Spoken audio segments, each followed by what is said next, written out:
Hi, my name is Speman. I'm a digital loader in Los Angeles, and today I'm going to show you my workflow. There's a lot of prep that goes into each job before I get to set, but I'll talk about that as we go. The first thing I do when I do get to set, though, is figure out where to set up. Most of the time, that's in the camera truck, where I have the best access to be of help throughout the day. Sometimes, though, production has space for you in their office, or a room near set that won't be used in any shots.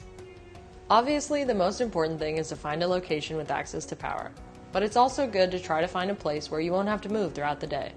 The circumstances of each job will dictate how you work, and the examples I'm giving today are based on ideal conditions. That being said, these are the tools that I bring with me to nearly every job.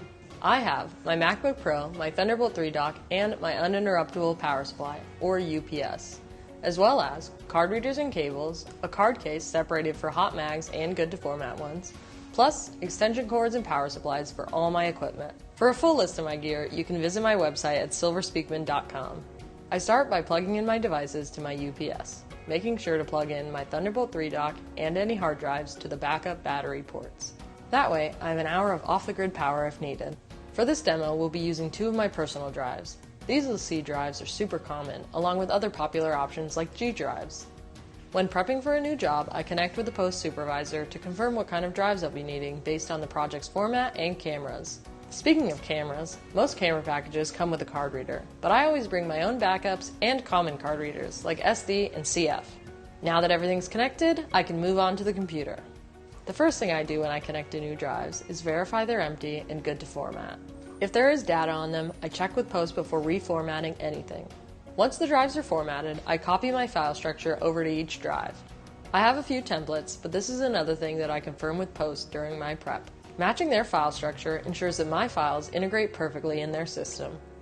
Now that my drives are organized, it's time to set up my presets with Shotput Pro and PrimeTranscoder. I like to establish my presets at the top of each day, making offloading and transcoding to multiple drives as easy as dragging and dropping, without data loss.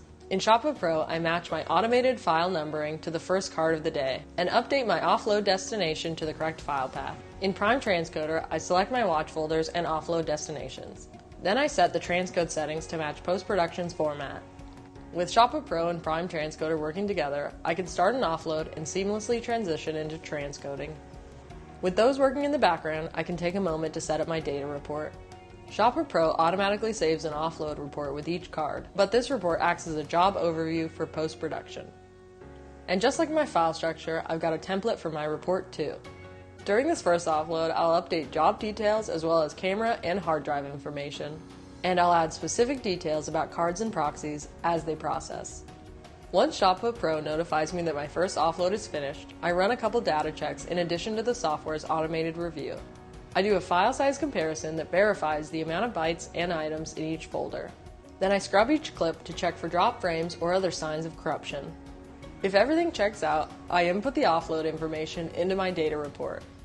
I include info about the amount of data stored as well as an item count. Then I put in scene numbers. Lastly, I have a section for notes, great for comments from the DP or plans for the edit. Once my transcodes are finished, I scrub each new clip and check their integrity.